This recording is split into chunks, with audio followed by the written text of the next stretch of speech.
Hey there, folks. I can see we've got Daniel on the call there, which is great. Um, and who else we got here? It's Alexandra. Fantastic. Actually, guys, can I just ask you, are you okay just to turn your cameras on, and that way I can see you? Thanks, Alexandra. Really appreciate it. Um, thanks for the smile. And thanks, Mary. And good on you, Daniel. That's great. It really I really appreciate it when you guys turn your cameras on because it just means that I can sort of see you and react and understand what's working for you and what's not. So I appreciate that very much.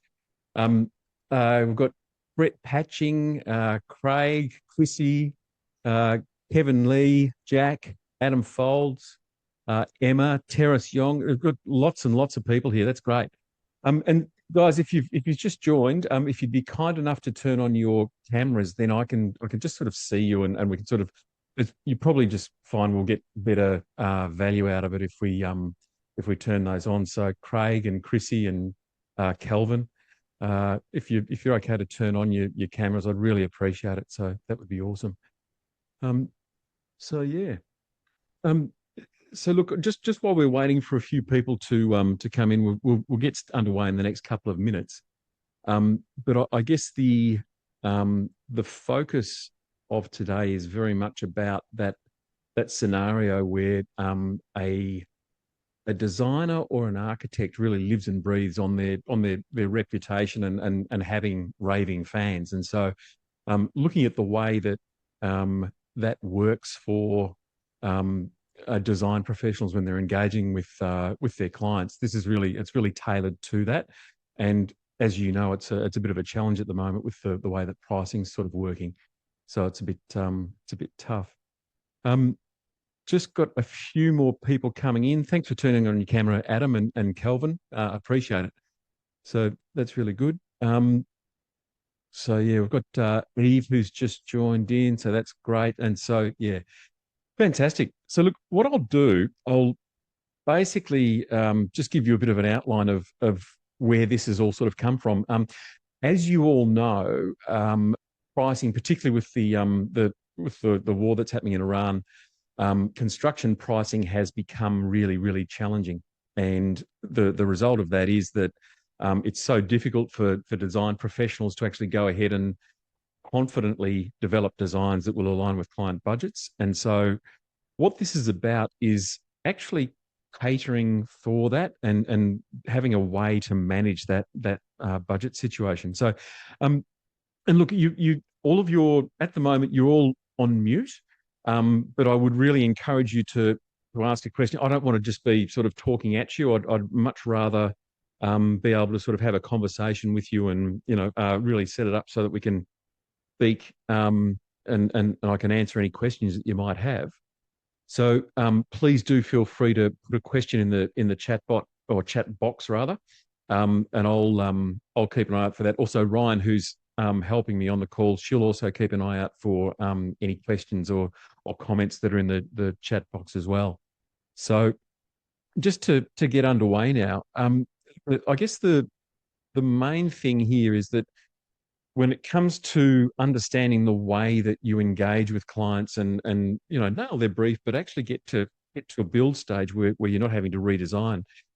And what we've done is we've actually done over 1,200 interviews with builders and with architects and designers to really understand the dynamic about the way that that all hangs together.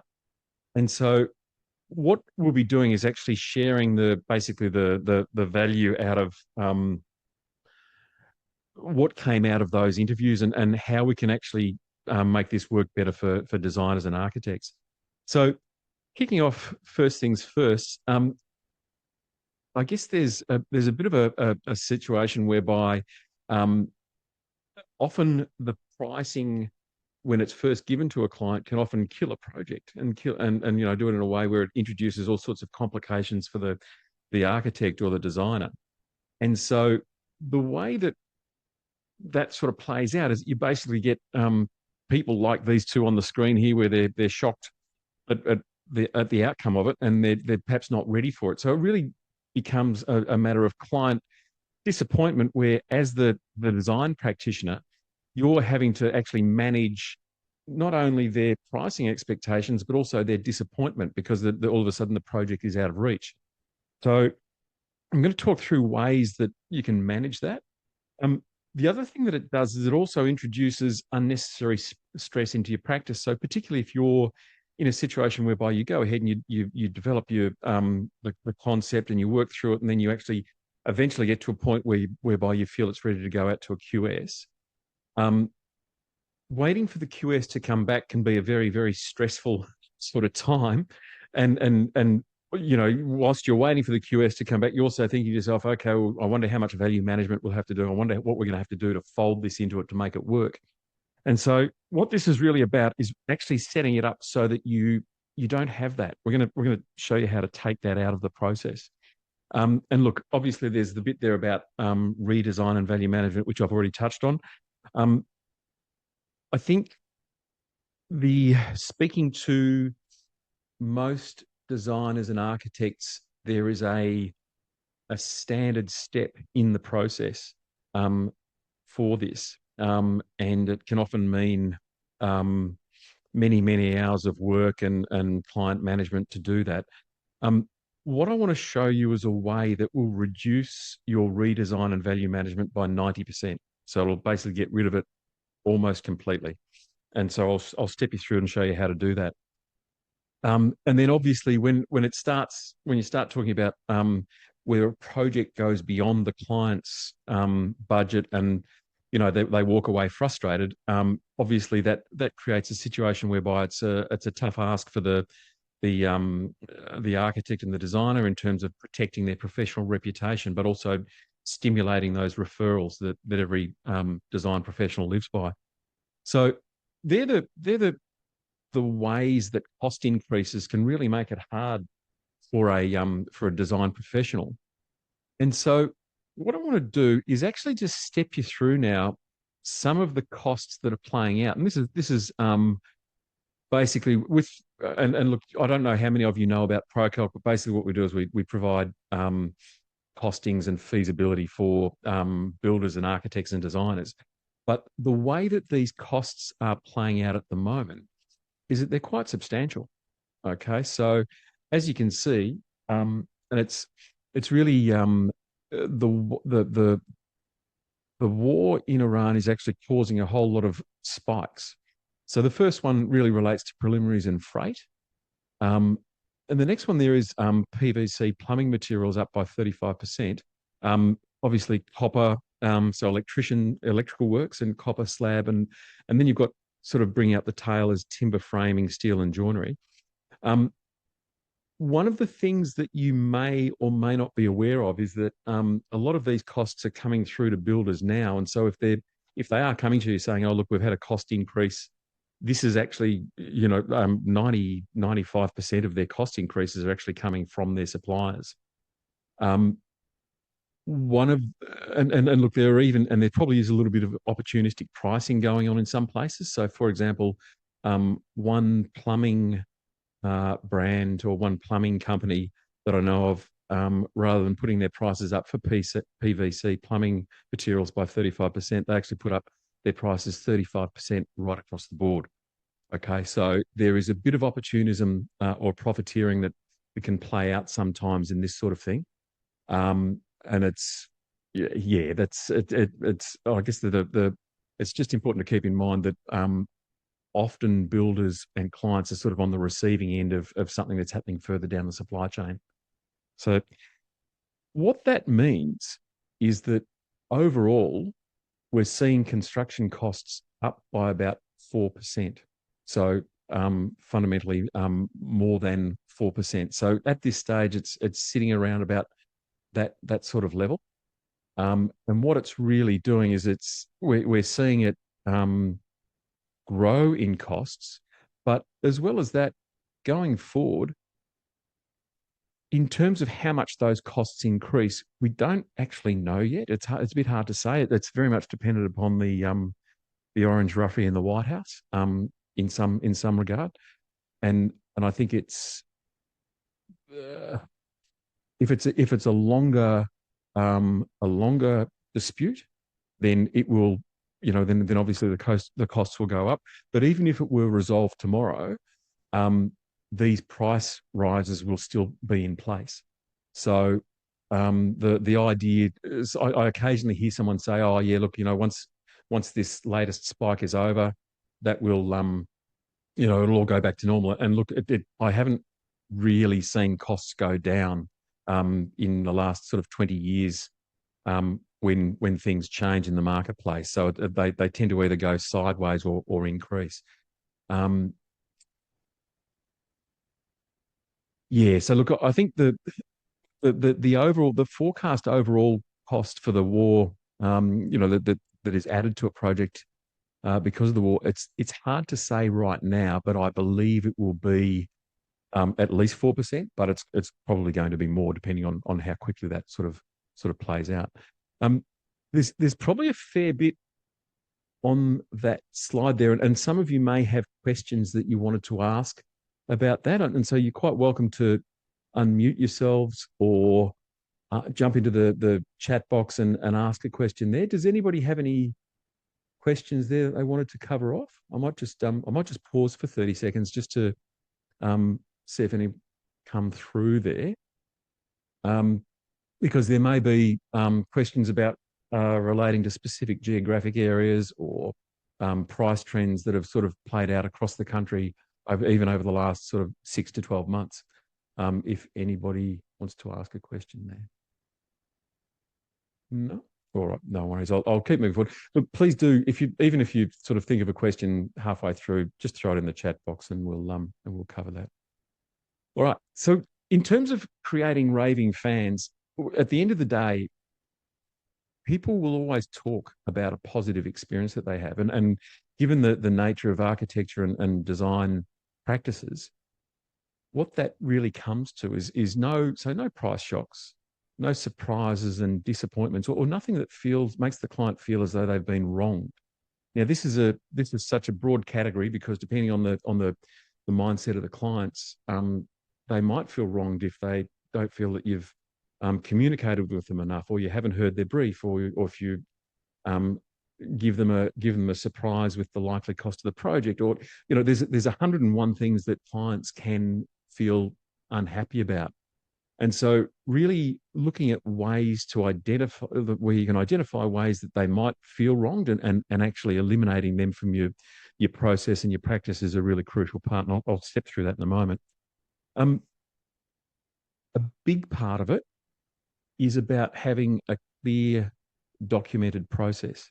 And so what we're seeing is that clients are prepared to dig deeper or make greater commitments to you or the builder or whoever they're dealing with if the process has already been communicated to them about what the various steps are that they're going to go through. So one of the things that we always encourage our subscribers to do is actually include their process on their website. And it doesn't have to be War and Peace. It can just be, this is the process we go through. And so what that means is that when there's a particular step in the process where they receive an invoice for it, actually put there, you might put in brackets paid sorry. So when you're explaining the process, you actually say, this is a paid service. Okay. And what that does is that when the client engages with you, you're not having to justify right from the very beginning or as you go through the process about when it's paid and when it's not. And it clears up for them what the process is. So it just makes it it makes it much easier to actually charge a fair price for the services that you offer. It also reduces quite a bit of decision fatigue as well, because it means that they're able to still themselves for when they need to actually play a role in the process. So you can actually map that out. The next thing is that it's very much about, and this is your bread and butter. This is very much about the final build delivering a tailored lifestyle. So really protecting the design intent and ensuring that the client finishes up with a really with an experience and a lifestyle that they envisaged when you first started capturing what it was that they were after. And so, and it always seems to be the way that often most word of mouth or most referrals tend to occur at, where somebody's sitting down having a lunch or whatever, and they talk about their experience. Um, Another thing that's really useful um, is to understand what the client wants from their engagement with you. So they might talk about why they're doing the renovation, or why they're doing an extension, or why they're doing a project. But one of the things that you can do as a design professional is actually ask them the question as basically you go through and you do your first meeting with them, and then ask the question, so what does a great outcome look like for you? Okay, so for some it might be, oh, we need to be back into the house before Christmas because I've got my family coming. For others it might be, I don't know, I want to be able to showcase our lifestyle to our friends, whatever it may be.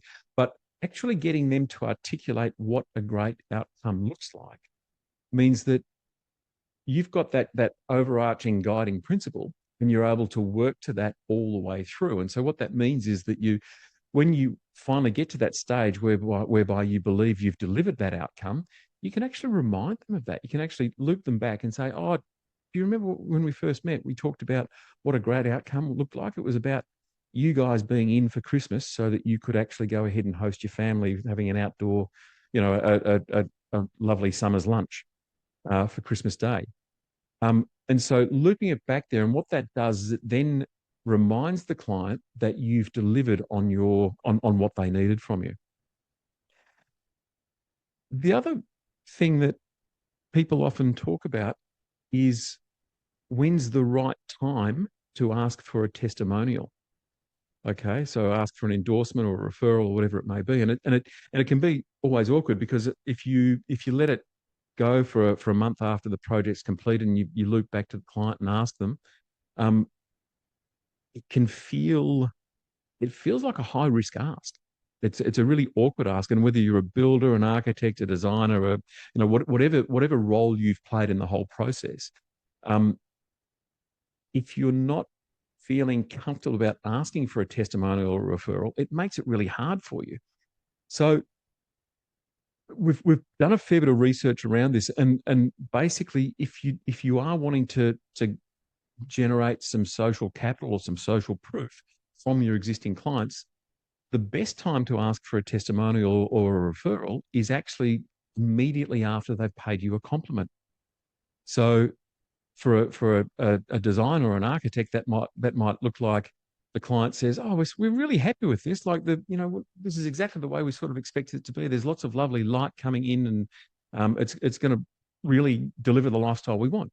And at that point, you're well within your rights, and it's contextual for you to ask the question, "Oh, that's great. I'm so glad that we've been able to make that all come together for you. Would you be okay to provide us with a testimonial, that we can share with other prospective clients who are thinking about engaging with us?" Because what that then does is that it's in context. They've already paid you a compliment, and it's okay for you to ask them. It's almost like they've given you permission to ask for a testimonial. So it takes that awkward ickiness out of asking for for a referral or a testimonial, if you're just asking them cold. So it's often if you can weave that into your conversation habits when talking with clients, it just means that you begin to accrue a lot of testimonials and also those referrals. Now there's just a question in here.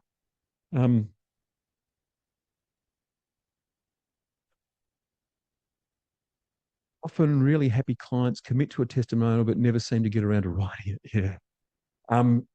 The best thing to do there, so client, yeah, that's absolutely right. And I've been on the receiving end of that myself quite a few times.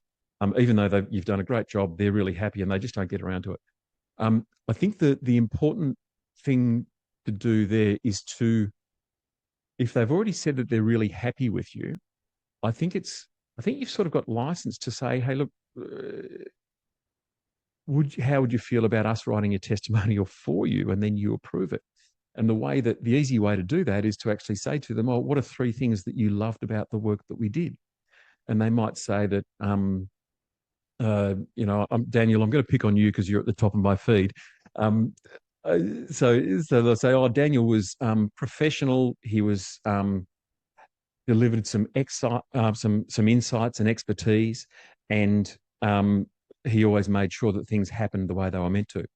And so, if you then take those three compliments and then fold them into just a short testimony, it might only be 20 or 30 words, bunch it together and then send it to them, you're then actually able to get them to say, yeah, I'm okay with that, or they'll just change it a little bit and then send it back to you. Okay. And so what that does is it automatically generates that testimonial. It's not about trying to trick anyone or deceive anybody or anything like that. It's you are trying to use the client's own sentiment and message so that you can actually share that with other prospective clients. There's another question in there. I'll just have a quick look. Yeah, you could, Eve, you could prompt them with a series of questions. Absolutely. I think the way I've always done it in the past is just to ask them what are three things they really loved. But it depends on your communication style. So, Eve, you might find it's easier for you to just in the way that you personally work, that you actually ask them questions and just get them to unpack what they liked about it. So yeah, that's and so it's not a one size fits all. It's just about very much getting them to articulate what they liked about the process. So yeah. All right. Next thing here is basically just about reducing those budget shocks. And so a big part, as I touched on earlier, a big part that really drives a lot of disappointment for clients is really when they um, the the budget hits them or the cost of the project hits them with a thud. Um, in the research that we've done and this is at builder level, not so much at design level, what we've found is that consistently 78% or 4 out of 5 clients are completely shocked by how much it costs to build. Okay, so does that Alexandra, you're also at the top of my feed. Does that sound about right to you? Give me a thumbs up if it sounds right, or do you think it's more or less about right? Yeah, yeah. Um, so look, I think what happens is that clients, unless you're in the industry, they're just completely, um, well, mostly uninformed about it. And so what that means is that it does introduce some complications, not just for the builder, but for the architect, the designer, anybody who's actually engaging with the client as a professional service provider. So that really means is that it then becomes a job for someone to educate the clients about what those clear expectations are to avoid disappointment. So the deeper you go into the process, and if you get to that point where if you're quite a long way into the process and the client gets a price shock, then the deeper their disappointment. So clients are more nimble in terms of being able to connect or disconnect with a particular design and a particular budget and a particular way that they're going to go about things if it's done very early in the process. Okay, so I'm just going to step through that now. So really what that means is a case of supporting concept design with cost information. Okay, so really pairing the two together so that what happens is that when you put them together, you're basically getting a situation whereby the client sees the concept and they see the likely opinion of probable cost together side by side. And what that means then is that they've actually got the full information that they need to be able to play this stuff out. So I'll show you how to do that in a moment. The other part of it too is that obviously as designers and architects, you guys aren't responsible for the data insights on this stuff. It's not up to you to, put your hand on heart and say, this is exactly what it's going to cost. Okay. And it never should be, because you're not, your role in the process is not about providing, about being a QS or about being a construction consultant or being a builder who actually costs projects in detail. So getting it from a third party is always quite beneficial. The other part of it, I'll show you shortly how to basically do it as a redesign and value management. So in other words, The way ProCal can work is you can actually sit down with the client and actually do a redesign and a value management exercise with them in about 10 minutes. So you can actually do it there and then on the spot to marry them in to to marry their concept and their budget to do that. So I'll show you how to do that. Um, and I guess the thing is that it really comes down to collaborating with them side by side to refine the project before you ever get to that detailed costing stage. So before it ever gets anywhere near a QS or a builder providing a detailed estimate, really working with them side by side to say, all right, Mr. and Mrs. Client, let's go through what we've got here. Here are some options for you. These are what the likely costs are. These are the what ifs if we play that out. So I'll step through that with you to do that. So guys, sing out if there are any questions there, and I'll answer it as it appears. So yeah. All right. So look, everybody will have a different way of working in terms of the way that they actually engage with clients and present concepts and do that sort of thing. So some design professionals will only present one concept, others will present three. So it really is variable. So it sort of comes down to whatever your process may be. But I suppose the idea is that if you present any of these concepts to a client, they'll say, "Great, I'd love to have that swimming pool," or there are different elements of the concept that they will love, and it will in terms of of the brief that they've given you. The bit that they don't have at that stage, though, is actually relates to having an OPC or a report about what the value of the project is. So if you actually pair the opinion of probable cost with the concept, what happens is that they then get to a point whereby they can go, all right, so that's the price for that one. And they actually, it gives them context. And what it means is that they can then say to you, okay, well, concept C is probably the one that we want to explore further because we now understand what we will get and what it's likely to cost. But importantly, it also means that if they do struggle with something, you can actually work with them side by side to actually go ahead and be it a redesign, be it a value management, be it whatever it may be, but you can actually do it with them instantly right there on the spot. So I'll just show you that now. I should ask if are there any questions just about what I've talked about there at all in terms of the way that works? All right. So basically, when it comes to actually working with the client and doing that side by side conversation, so it's really a case of grabbing a coffee and a red pen and sitting with them to actually step through what it's going to be like, or what their options are. But before you do that, what you can do is actually take some concepts that you've already drafted up, put them through, and it doesn't have to be ProCalc. It can be you can reach out to a builder. It can be whoever. But if you put those concepts through a system of some kind, what that will do is it will actually give you a sense of the concept budgets before you ever present it to them. And what it means then is that you're not in a situation whereby you're presenting budgets that presenting concepts that's going to blow their budget out of the water. So if you're able to go ahead and cost check it before it ever sees the light of day with client, what it does is it just basically means that you'll have a much smoother conversation with the client in terms of making that work. This is something I touched on the previous slide. So really pairing each concept with a feasibility budget so that they can understand what it's likely to cost. And then adopting a collaborative concept presentation. So really sitting with them side by side and saying, all right, for this kind of concept, this is where it's sitting. That kind of concept, that's where it's sitting.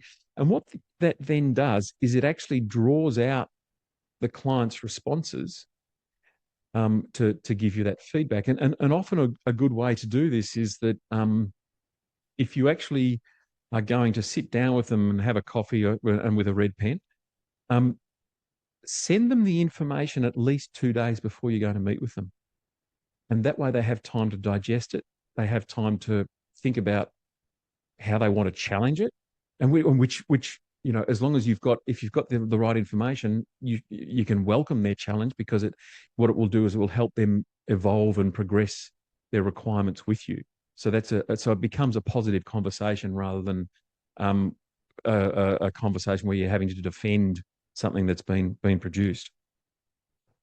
Um, and what that then means is, let's say that they do look at concept C and go, well, we like concept C, but is there some way that we can actually just reduce it by, an extra 10% or something? Because the clients don't always give you occasionally, strangely, clients don't want to give their design professional a budget, which is, I don't know how you guys are designers and architects, you're not magicians. So, I think it's very difficult to work without a budget.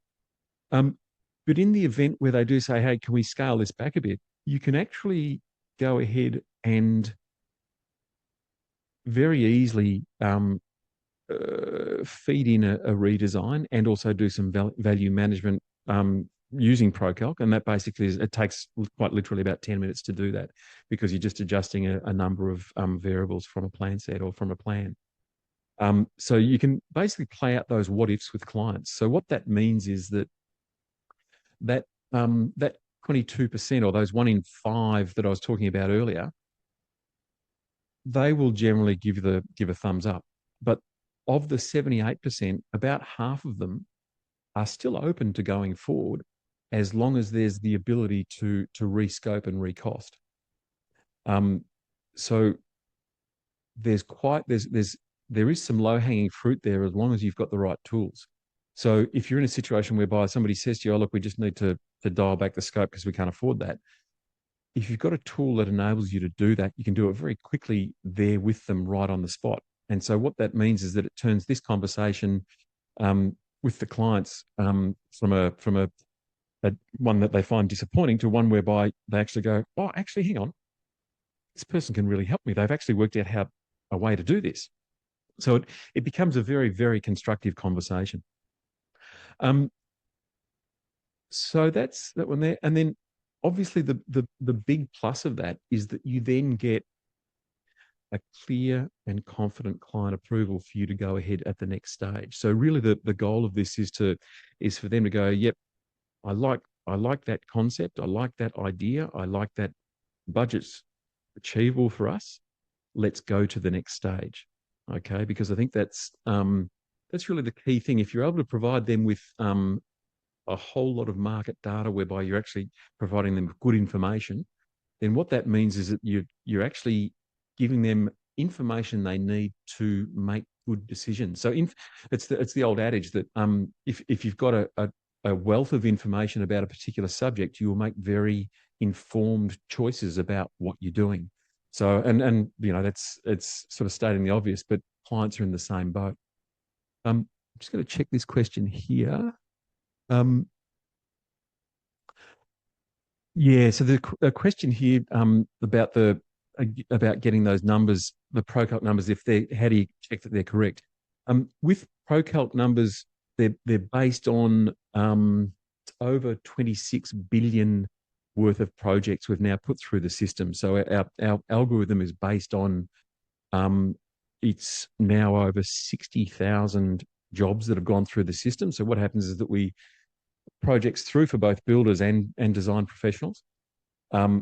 What that then does is it produces a number, and then we loop back to the builder and say, hey, what was the detailed estimate for that project? So we've got this constant feedback loop, and so we basically update the question, or sorry, update the algorithm every 30 days to make sure it's reflecting current pricing right throughout Australia. So, and it varies from location to location too, by the way, also by the build, even by the type of client, even by the type of construction contractor. So there are a whole lot of variables that come into play that affect the pricing for a particular project.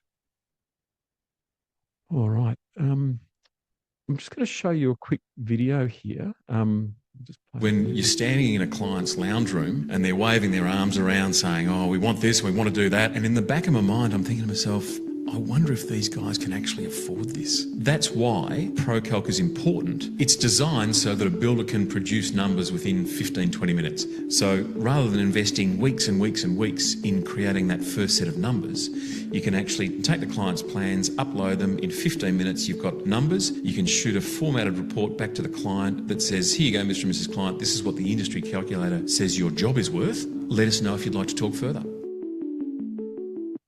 Yeah. So look, and look, that particular video I talked about builders, but the point is, if you're developing concepts as an architect or a designer, um, using a feasibility tool means that you will save yourself a heck of a lot of time and heartache, because it means that you can actually go ahead and create those concepts, have an understanding of what they're worth, and then go ahead and actually help the client move forward in the process.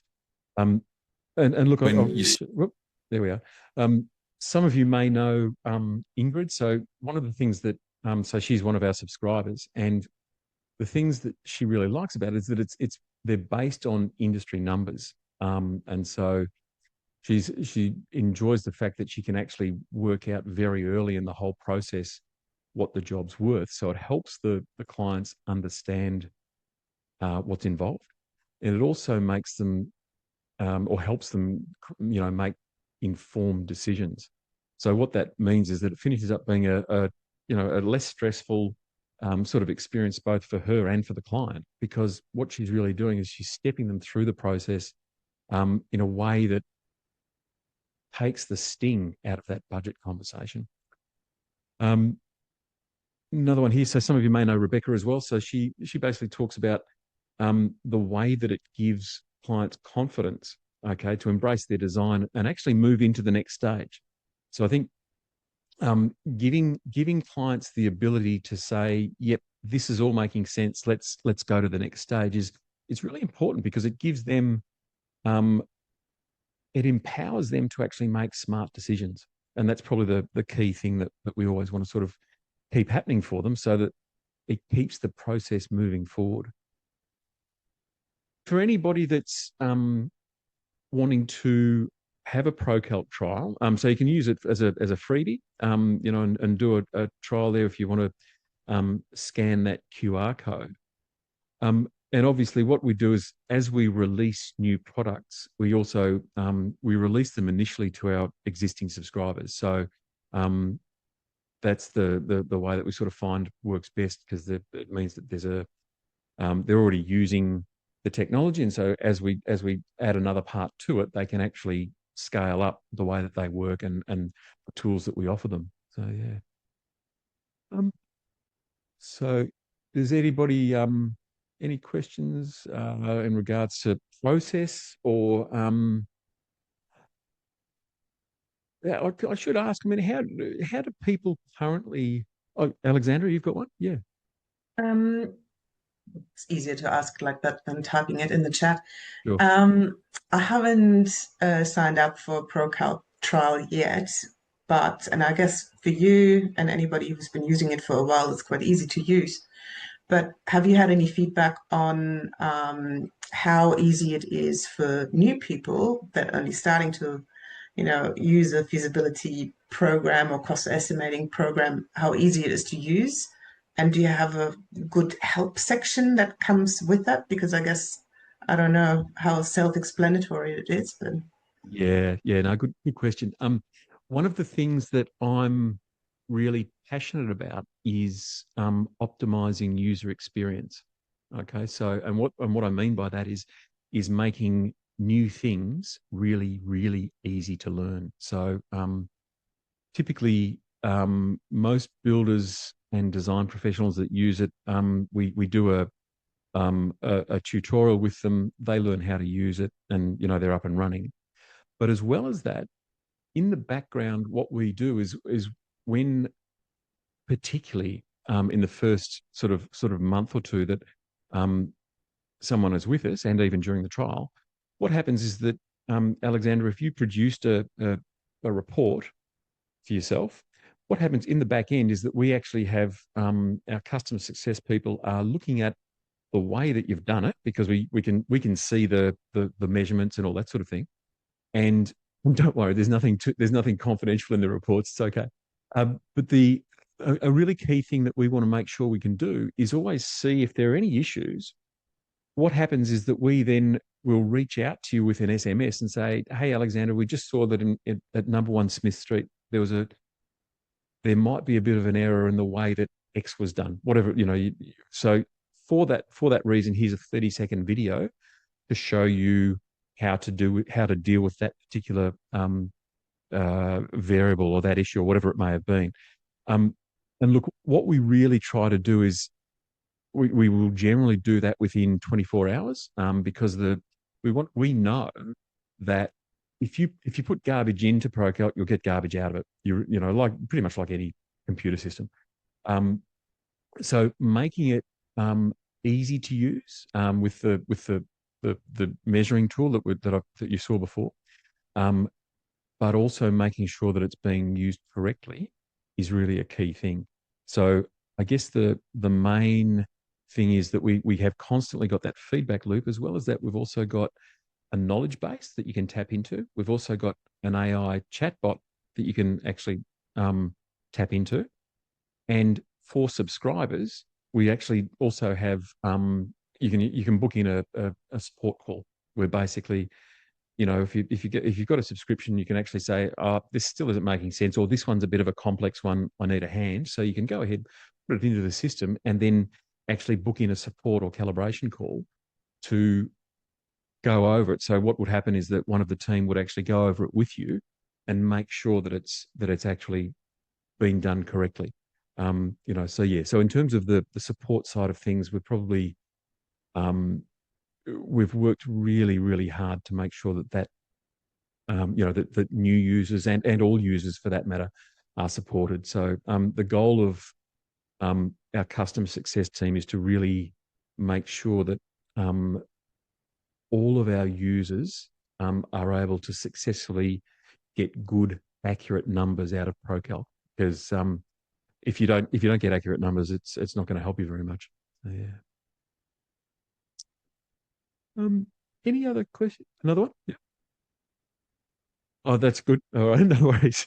All right, no, that's great, Alexandra. So, yeah, but look, please do book in a free trial of it, and look, basically, it's about just becoming familiar with the capability of it, so you can go ahead and use it. And I hope that today has been constructive in helping you guys explore ways that you can, sleep better at night before the QS's report comes in. Yeah, so look, have people have people sort of got something out of the exercise? I hope it's been constructive and a useful exercise for you all.